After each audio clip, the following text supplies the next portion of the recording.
Alright, hello everybody, and welcome to my kitchen, my very small kitchen.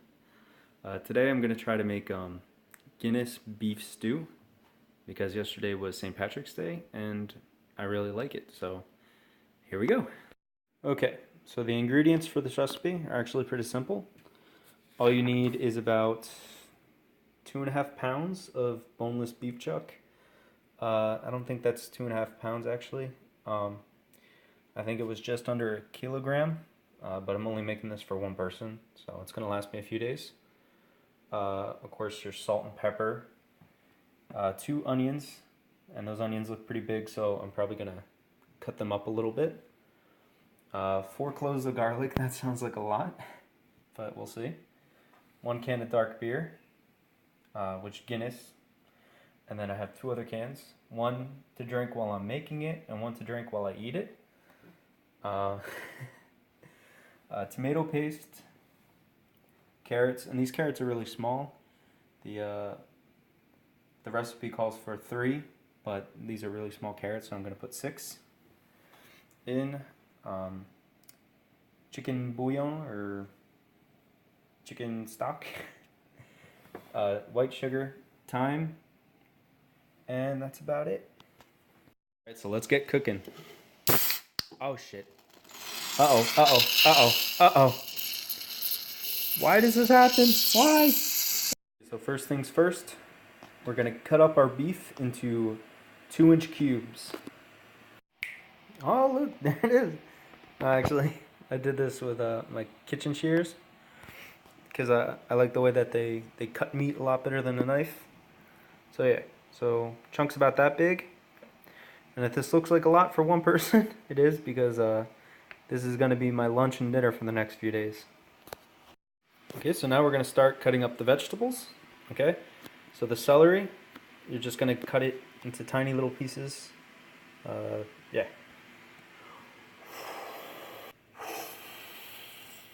Oh! Yeah, I'm too good. Okay, now the carrots. Alright, so they're all cut up into tiny little wheels, or whatever you call them. Circles. Now for my least favorite thing to chop, onions.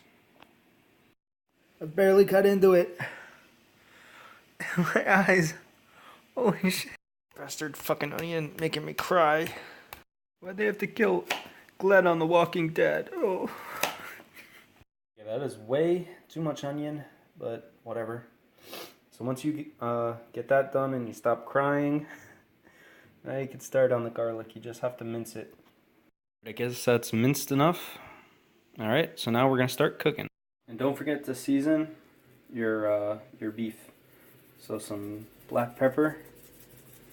And I'm not using freshly ground black pepper, but this is the only black pepper I have, so it's going to have to work.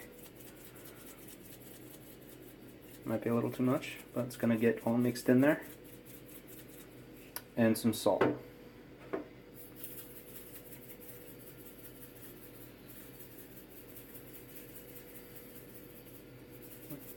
Good helping of salt. Okay, yeah, and then just, when I put it in the pan, I'll mix it, but mix it. So you get the pan nice and hot, and you just put your beef in there. And you just want to sear it really quick. You don't want to cook it all the way through, because it'll cook in the stew.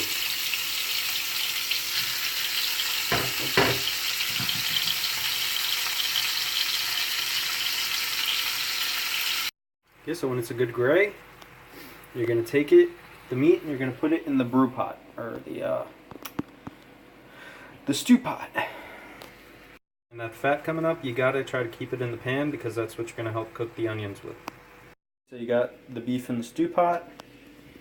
Now we're gonna put in the onions. Entirely way too many onions, but we'll see. Maybe they'll render down. Once they start getting a little translucent, you're gonna put in your garlic.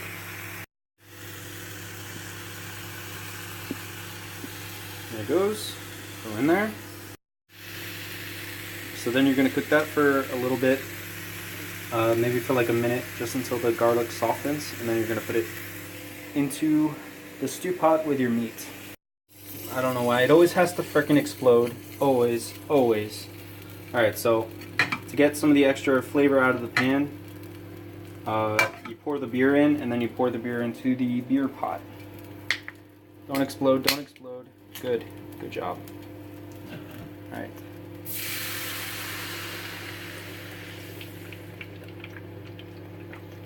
So we're trying to get all that onion and garlic flavor.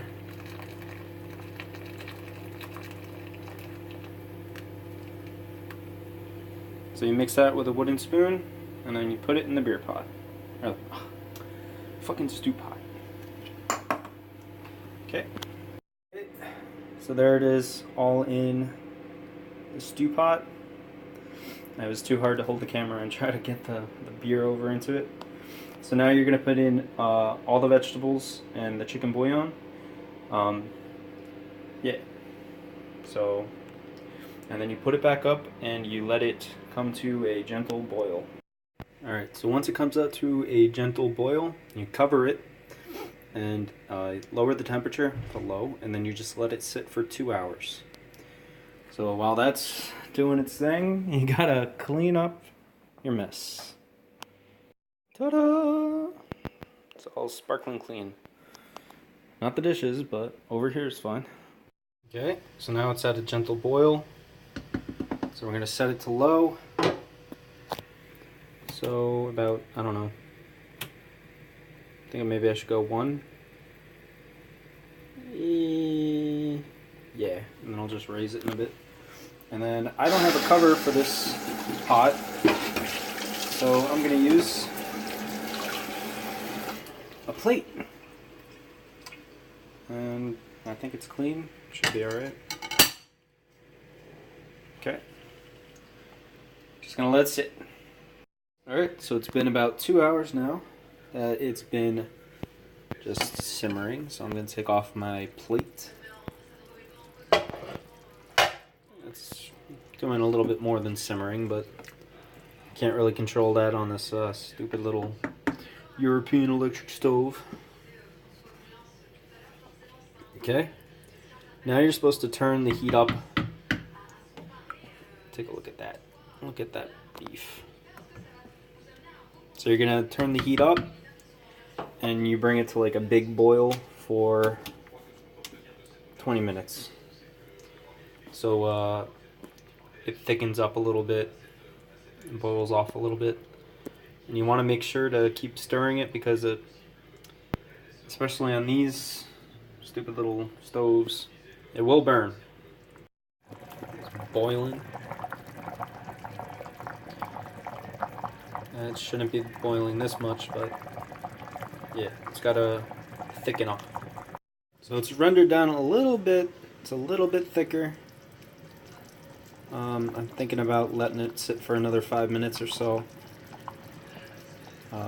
Yeah. Okay, so now because you're too lazy to make actual mashed potatoes, you're gonna put your fake mashed potatoes into the microwave. Into the microwave for, I don't know, 2 minutes, something like that. So now you got your mashed potatoes on your plate and you're ready to put on your stew.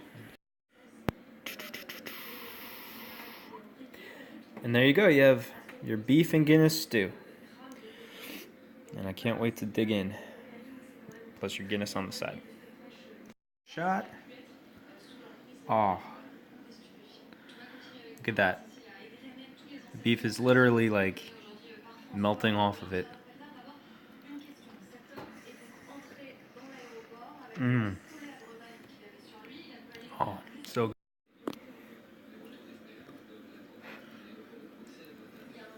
Come on. Let's see. Look at how like... Oh, it's not gonna do it. The beef is so soft because it's been cooking for 2 hours. So it literally like just falls apart. And you got your fake mashed potatoes. So yeah. a good meal for St. Patrick's Day.